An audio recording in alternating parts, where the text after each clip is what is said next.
the Bunny Man. And I'm Crazy Susie. And I'm still sick. But we are in the Eyes of Terror. So tonight's movie is Tide of Blood. No, actually. It's Blood of Castle Dracula. We originally were planning on doing Blood Tide. We changed our mind. Because if you've never seen Blood Tide, it's really boring. It's quite boring. And I just couldn't get into it. I'm sorry if you were looking forward to it. You can watch it yourself. We might cover it later. It's so boring. I couldn't do it. And honestly, we were looking for movies that had actual blood in them. And we watched the first 15, 20 minutes. There was no blood. And I was like, screw this. We want blood. But there were flying cats. Okay, so Blood of Castle Dracula was... came out in 1969. It's 84 minutes long. It is a horror film. It's rated R. And IMDb gives it a whopping 3.1 out of 10. Ew, not very good. The director is Al Adamson and Gene Hewitt. The writer is Rex Carlton. The cast is John Carradine as George the Butler. Paula Raymond as the Countess Townsend. Alexander Diarcy as Count Dracula or Charles Townsend. Robert Dix as Johnny. Jean Otis. Shane as Glenn Cannon. Jennifer Bishop as Liz Arden. Vicky Valenti as Anne. Ray Young as Mango. John Budd Cardos as prison guard. I don't even know why I wrote him down there because he plays such a small part anyway. But he's the prison guard. Anyway, the other people in the film, you can find them at imdb.com. The budget for the film was $50,000, which in 1969, that was a good chunk of change. And it seems like a lot for this movie. It really does. I don't know. Maybe they had to pay that just to rent out the castle. The castle was pretty substantial. It's actually still standing. Awesome. Okay, so the synopsis of the film is Count Dracula and his wife capture beautiful women and chain them in their dungeon. Ooh. To be used when they need to satisfy their thirst for blood. Sounds kinky. Not really, though. No, they make their butler go down and just, take it with a needle. It's not even like romantic or satisfying in any way. It's just kind of like and then he says it as snooty. It's a vintage. It's not like, here's your blood. No, it's like this, you'll enjoy this vintage. They talk about it like it's wine. It's not satisfying in any way. I don't know. So this is another driving movie. Driving, yeah. This movie starts, and we're sitting there going, what'd they do to Torgo? Yeah. Torgo's dead! He's not in this movie. Did they bring back Torgo? Did we miss something? They bring back Torgo as Mungo. Or Mango. Mango. They made Torgo uglier and brought him back. They beefed him up and made him uglier. He's Mango Beefy Torgo. I'm Torgo. Beefy. It is funny that they made that their henchman's name is Mango. Yeah. So we found this movie on Amazon Prime. So we'll just throw that out there. All right.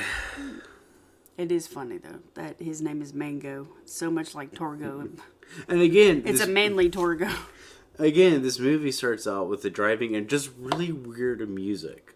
Like, it doesn't sync up with a horror movie at all. Right. So I was having flashbacks of Manos, the Hands of Fate. Yep.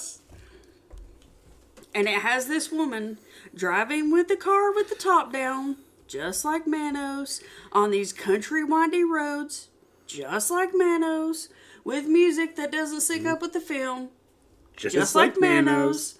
Except for there wasn't the weird kid in the back where her voice doesn't obviously not sound like a kid. It was just a single woman in a car driving down a windy road with the wind whipping through her hair and music that didn't sync up.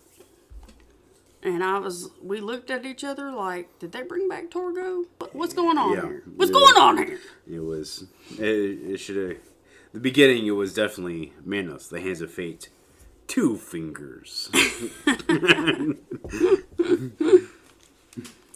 So, yeah.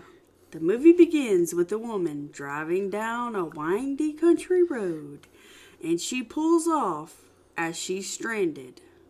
Is she stranded or did she just pull off? It said later on, she explained she ran out of gas. So, Don't ask.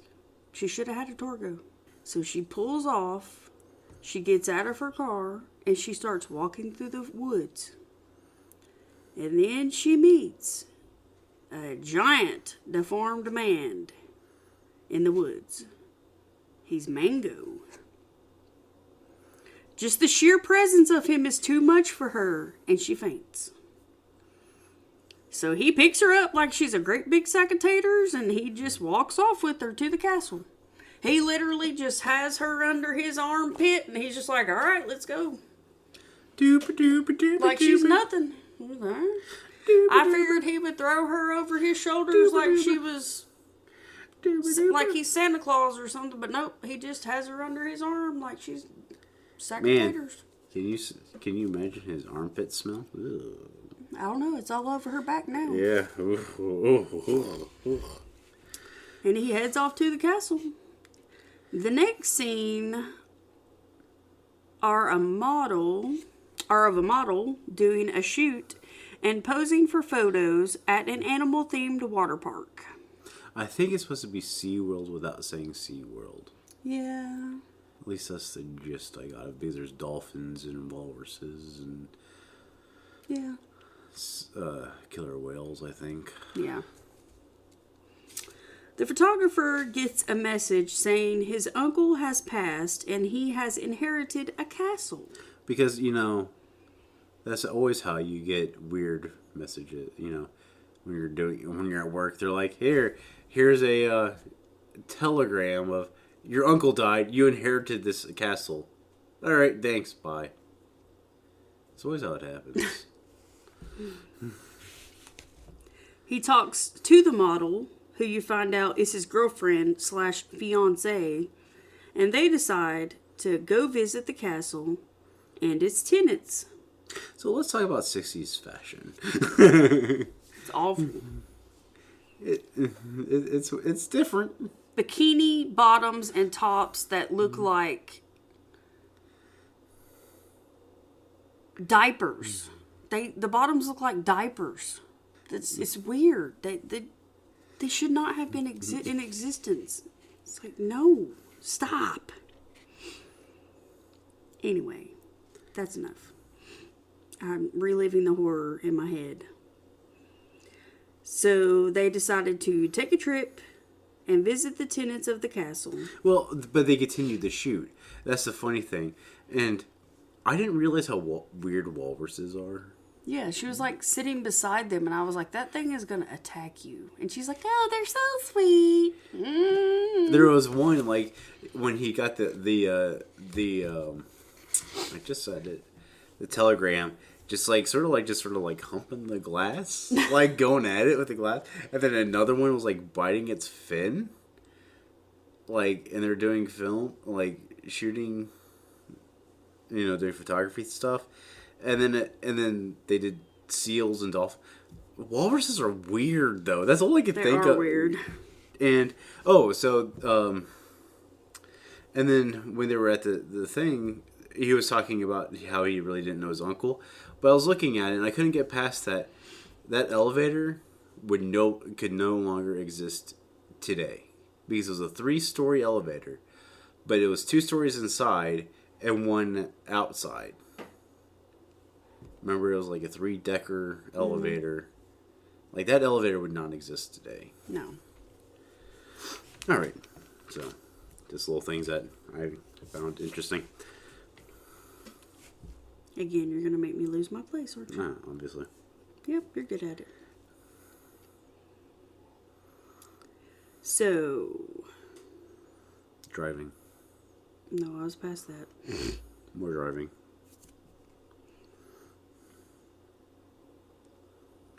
There have been tenants of the castle for years, and when they visit, they find out just how interesting they are.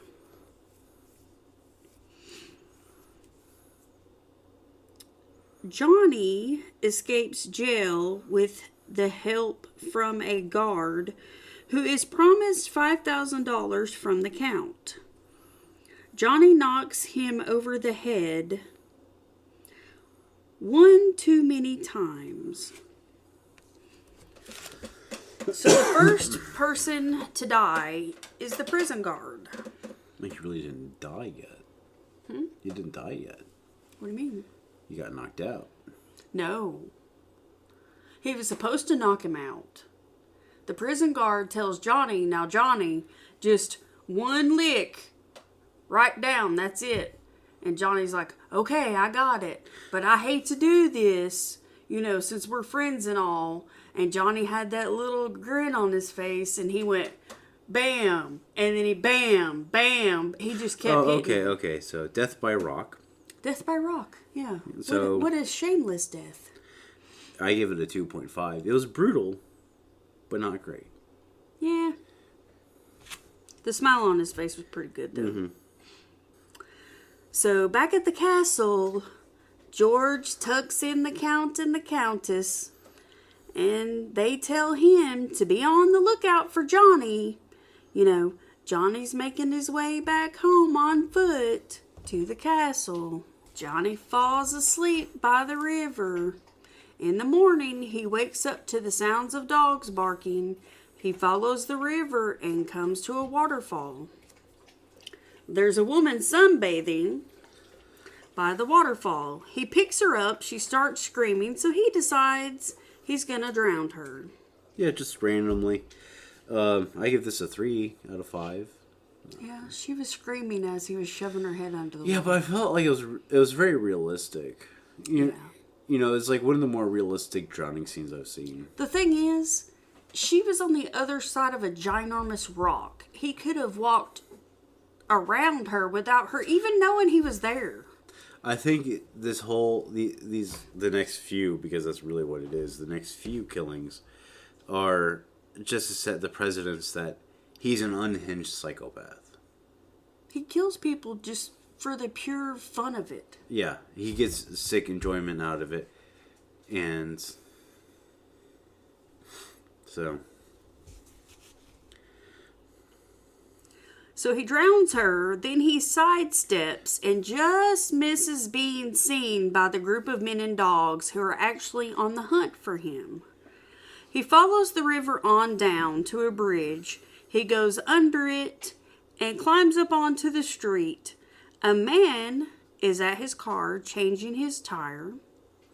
He waits for the perfect moment while the man is bent over, and he hits him over the head with a rock, again with the rocks, and throws him into his back seat, climbs in the front, and takes off.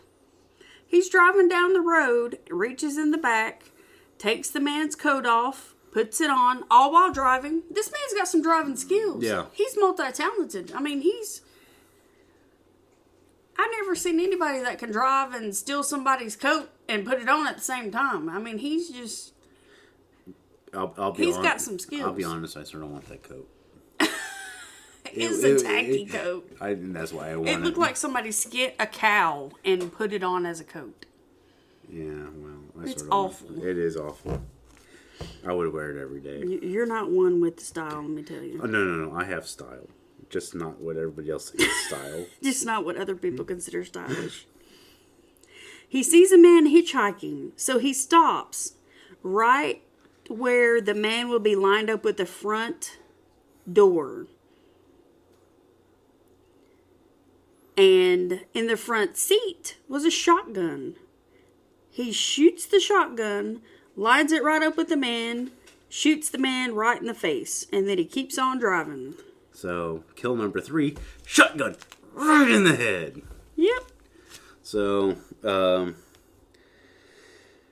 I give this a 3 out of 5. Again, I'm not a big fan of like gun kills, but And the dude was he just fell over and there he was. But but I think the best part of it is he gets out of the car, goes through his suitcase or briefcase, and gets the sandwich out of it and starts eating the sandwich. So he killed him for lunch.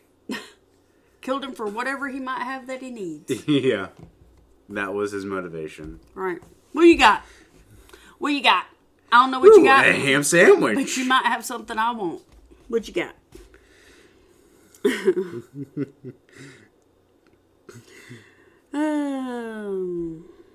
I kill for sandwiches. I guess he gets bored, so he just figures something else out. He finds a large cliff, and he rigs up the car, and he pushes it with the owner of the car inside it over the large cliff. So kill number 4, car goes boom.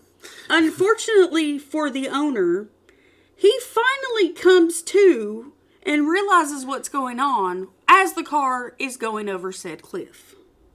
Yep. Johnny walks away feeling proud of himself, with his big grin on his face. Well, no, I think he just finally came. I think that's what that was. The whole lead up was just foreplay, but that car, Yeah. just. I mean, the dude is like screaming down this cliff, and you could hear his scream echoing over the cliff, and Johnny was just like, ha, ha, ha, ha. I just came. Yeah, so he walked the rest of the way to the castle. So That's number 4. yes, and I give this a 2 out of 5 because it was just surprisingly there's no explosion, which I think was great because I really hate car explosions when it doesn't make any sense. I give it at least a 3. You just don't find big cliffs anywhere. No, and especially when you just can't type into your GPS at that time. Big cliff to push off people. All right. So a 3, okay. And I mean, the scream helped it, Yeah. I did feel sorry for the guy though. That's a really awful time to wake up. Yeah. The timing was atrocious. I mean, Can you imagine as he was going down there, he's like, "Why did I wake up? The day I should have just rolled over. Should have hit that snooze button." Yeah. So Johnny is greeted at the door by George, and George is like, "Why do I have to be the man to answer the door to you?" They obviously do not care for each other. So they play a game of pool and talk about their god, Luna. Which I think is the corniest name out there. I'm sorry. It's the moon god. I get it, but they refer to as Luna, the moon god. Really? Which is really ironic for us to hear this because our dog's name is Luna. And all I can imagine is our dog going... The sacrifices. No, but... You've had too much to drink. Okay. They talk about their god Luna and how Mango is a liability to everyone. Well, really, but they were talking... The butler was saying that he believes in Luna, where Johnny doesn't. Right. So there was that huge, then why do you do this? Mm-hmm. The owner and his model lady is headed to the castle. Glenn and Liz are welcomed by George and are told that the Count and Countess are unavailable at the moment. When they do come around, Glenn is very surprised that the couple is not much older. The lease has been on the castle for 60 years. The Count tries to talk Glenn into selling Falcon Rock Castle, but he says Liz has her heart set on living in the castle, and what she wants, she gets. Damn, they're not even married yet, and he's already what Liz wants. Liz gets. Well, he's a man that knows his place, so you know. They're not even married yet, and he's already whipped. Yeah. That's right.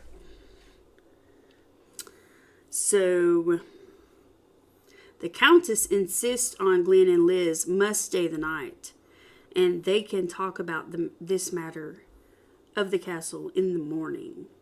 During the night, Liz is wakened by a woman's scream. She goes to Glenn's room and shakes him awake. She puts his housecoat on him, and they both go downstairs. She's in a daggum nightie and her underwear. And she's all, you gotta put your housecoat on. What is that about? He's got really weird looking nipples. You might frighten. She's a model and she's fit, so everybody can see her in her undies. It's okay. He's just got oblong nipples. I don't know. What is that all about? Put your housecoat on. It's not befitting of a man to show his chest. But she can show her rear end. I don't understand that. I gotta show my diaper-looking panties. You're really having a lot of issues like 1960 clothing. Oh my God, they're so awful. Yeah, they're not. They're awful. Anyway, okay, they go down toward the basement and run into Mango. So they slam the door in his face. And they run back upstairs. George meets them at the top of the stairs and tells them it's nothing to fear, just the caretaker Mango. And the noise was a toucan bird. Mango must have forgot to cover its cage. He takes them back to their rooms. You know, if I owned a dungeon, I would also keep a toucan in there. Yeah. And then I would eat Fruit Loops in front of it. And be like, don't you wish you could eat these, bird? You know you do. I would name it Toucan Sam. You can't keep a toucan in a basement because they would die if you had them around a draft. You don't know anything about birds, do you? Clearly. Unless I see them on commercials. Selling me cereal. Clearly, you know nothing about caring for birds. Glenn and Liz enjoy a dip in the ocean the next day. Mango feeds the girls in the basement. He feeds them like they're freaking toddlers with the same plate and the same spoon. He gives them like 2 bites of food. You're too fat. You only get 2 bites of food.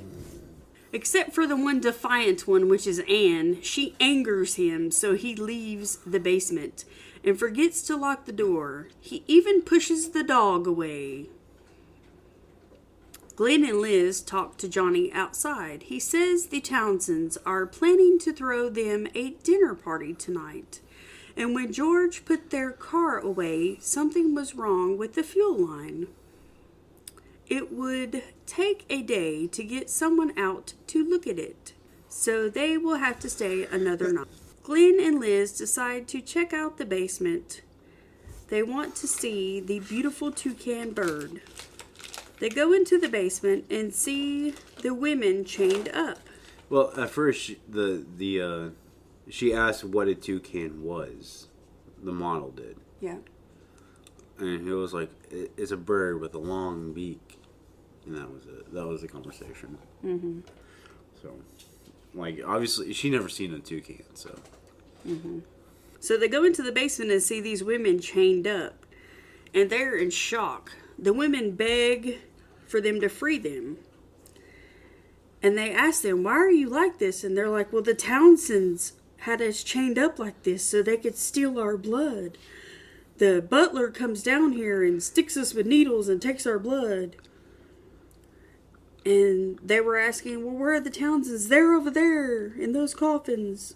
So here comes the first sort of like cliche that always bothers me in horror films, is when somebody's ever chained to somebody, the protagonist always tries to yank on the chains to free them. And it's like, they're chains for a reason. Yeah. You're not going to find the secret button on the chains to get them free.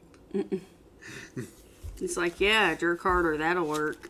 Yeah. So they go over and look in the coffins, and sure enough, there's the Count in one and the Countess in the other. Go figure. Then here comes George and Johnny and Mango. And they chain up Glenn and Liz. George was aggravated because they were going to tell them all after the dinner party. George is like, you ruined it. No more dinner party for you. We were going to tell you the secret after the dinner party. You ruined it. My plans were ruined. Johnny runs a blade of a knife over Liz's body, and Glenn promises to kill him. They tell Glenn he will sign over the sale of the castle or they will hurt Liz. Anne, who was the last girl to be brought into the castle, is the chosen one to be sacrificed to their god Luna. Because from my understanding, they have to give a sacrifice every so often. Yep. So, to their god. So, which I really don't understand. I think that's in order for the blood to work. To make them young. Okay. You get it? Get it? So, it sort of throws vampire mythos right out the door. I don't know. Okay. Johnny unlocks Anne and offers to let her free. And the others, he tries to have his way with her. Then George comes in and tells him, if you violate our sacrifice, you can never be one of the eternal ones. He slumps to the floor. George tells him, Luna will reward you for your devotion. They perform the sacrifice ceremony and make Glenn and Liz watch. So we come to what? Kill number 5? When the girl was dead and burned up, they went inside. Then have a toast. Yep. So we got burned to death. It's a 2 out of 5. It's one of those like weird things, you know, like they didn't actually show her burn up or even like a fire. It's like they showed her in the background and they had like the flames in the front. You know, like they spliced two. Yeah. Well, how do you expect him to do it? I don't know. But, I mean, it's just 1960s. But what I really liked about, like, after the whole sacrifice thing, they went back into the castle, and they just take off their, ritual clothing and just like, whatever. Another long day. Yeah. They have a toast. Liz throws her drink in Johnny's face, and Glenn steals his gun. Johnny grabs at the gun, and it goes off and shoots him in the gut. They tie up the Townsends, and Glenn goes after George, who is in the basement. George, who is in the basement, right. Glenn leaves the gun with Liz and tells her to shoot if she sees Mango. Glenn kills George and frees the girls. The Townsends beg to be let go. Mango finds George, takes a weapon, and comes upstairs. The Townsends slowly grow old and turn into dust. Small little bats fly out of their clothes and fly away. Fly away. Fly away. What is it? She was more cookies, but all I have is sausages. Did you eat them all? Mm-hmm. Doggone. She's got some crumbs left.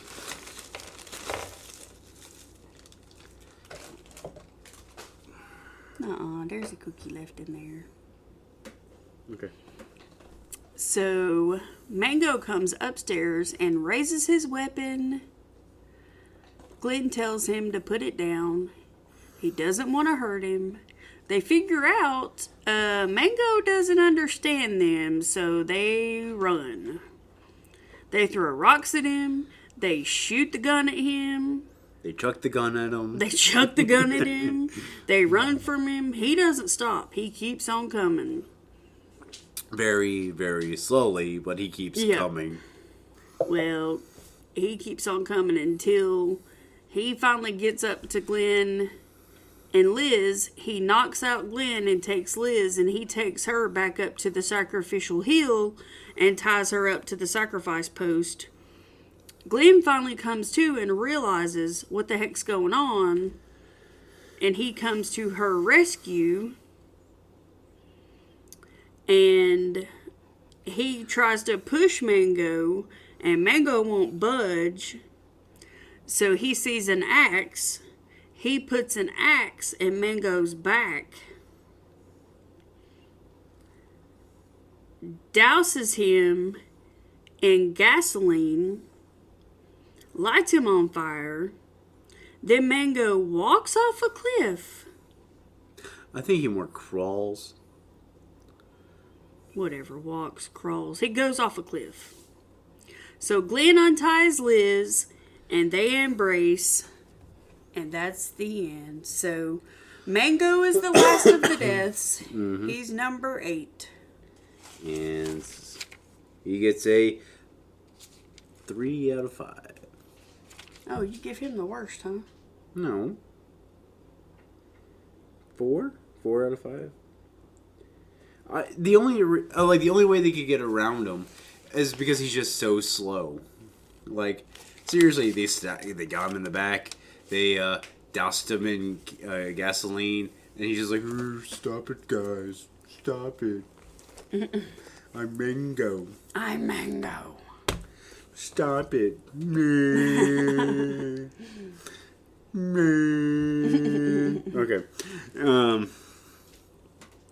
And again, the music is really weird for this scene. It was. Like, I don't know what is it about 60s films, but they just had really weird music. 60s horror is interesting in general.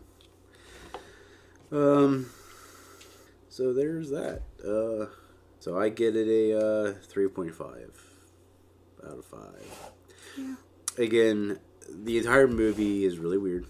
I mean, like, the music is really off. Just like I said, like 60s films. I honestly, I like some of my favorite horror films are unknown 80s films. I don't get into the big slasher films, like Freddy and stuff.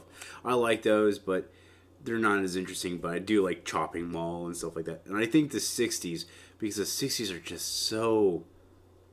Everybody was high. You don't have to be high to appreciate this film, but it helps. Yeah. It really has... It has a decent plot, this movie does. It does. So, and it's pretty enjoyable through the plot. There's like little bits in here, like the car thing. Like, we debated for 15 minutes about, did she pull off? Did she run out of gas? Type thing. Well, she says in the film later on, I only got here because I ran out of gas. Like, she actually does say it in the film. So then we were like, okay, that solves that debate. She actually says she ran out of gas. So, and I think it was like over halfway through the film when she says it. And I think it has some really interesting scenery. And I really want to see a Mango versus Torgo fight. You can't. He's dead. Well, somebody needs to resurrect Torgo and have a Mango versus Torgo fight movie. All right. So, that's it. I did find out some... You don't have a lot of trivia on this movie. Because I didn't write down any trivia. I don't think there's a lot of trivia out there for it. Mm-mm. The name of the castle, I think, is like Sean's Castle. The guy that built it, from what I understand, was right before... he built it to mimic Irish castles. And it was right before the 1920 stock market crash. And he lost everything. Mm. And I think he hung himself within the castle. And so don't quote me on that one. Then the castle's been up for sale several times since then. There is a dilapidated airfield. The airfield's too close to the castle to work for modern day airplanes. But at one point, somebody did resurrect a air field. And then I think there's a big fence around it now. But it is a lesser known movie set. It's because it's not a real set, it's an actual castle. But not many people know of it. Or the location, because it's very remote. It's not within like the Hollywood jurisdiction. It's sort of, I think, in like the deserty part of California. In the middle of nowhere. So I thought that was really interesting. And it still is it's still there. It's somebody owns it, I think, now. Or I recently thought I saw something that said it was for sale, but I typed in for sale, I didn't find anything because I just sort of wanted to know how much it would cost. Yeah, I mean, it's still there, it's still intact. They just put up a big fence around it, a big metal fence around it. So I think because they didn't want people, if they knew where it was, driving up there and stalking or whatever. Yeah. The place, breaking into it, because that happens a lot with this type of areas. Like people get obsessed with films and stuff. Yeah. So this was on Amazon Prime. And it's another movie that I suggest people watch. I think it's a very interesting film. It is interesting. It's just and like I said, you really get this. I mean, the scenery is amazing in my opinion. It is. So I think it's far better than any modern horror films that they have come out with, except for a handful. So it's fun. It's a fun movie, though. I really did like it. Yep. So I was really surprised about how they were able to show the age progression in the Count and the Countess way back in 1960. well, it's sort of like the same thing when they did with Lorraine Chaney Jr. with the Wolfman. That was one of the most tedious scenes that they had when they were making that. Because they had to pile the hair on, and then cut them and splice them together. So, I mean, it's that same. I think today actors have a lot easier than they did back then. I mean, back then, like the Tin Man almost died in Wizard of Oz because of the paint. Yeah. And I think he got some sort of lead poisoning because of lead paint. The girl from GoldenEye, she almost died because they painted her and they had to they realized they had to leave a square on her back for 007 GoldenEye. They had to leave a square on her back because the paint that they used cut off the oxygen to her skin. And she almost died. Boris Karloff in The Mummy, that was all, when you played the Mummy, they used spirit gum and linen, and they stretched his skin out to make the fabric folds, and they would spend hours. He said they would spend hours doing it, and from the interviews I've seen of it, was that Boris Karloff was like very calm, very gentlemanly. He would have a cigarette. He would smoke a cigarette as they're pulling his skin. So I mean a lot. And there were several actors who have, even in the 80s, the chick that played Reagan, the possessed girl, her back's so screwed up still because they used a board that they jerked her up on to create. When she pops up. That was a board, and they had to do that scene several times, and she still has problems with her back because of that. So, and then even going earlier, you have someone that actually died on the job back in like the 20s when Hollywood first got its start. So, I mean, a lot of actors have died for that craft, and now we just fill in everything with CGI. Yeah. So that's my sort of rant. But no, it was really the age break. So do you think that the Townsends died at the end? No, because there were bats. Yeah. So What happens when vampires turn into bats? they just hide in dark places and go, well, we gotta stay here so we regrow our bodies back, I guess. Gotta go find me somebody to drink so I can grow back again. Although it does add an interesting lore to the vampire mythos that, you know, the whole god scenario. So that's interesting. So I think we're done for this episode. Yeah. And we are done with February. February is done. I think we have. Do you want to do a terror talk? I don't know. Okay. So, we'll spook you later. Scare you later. Bye.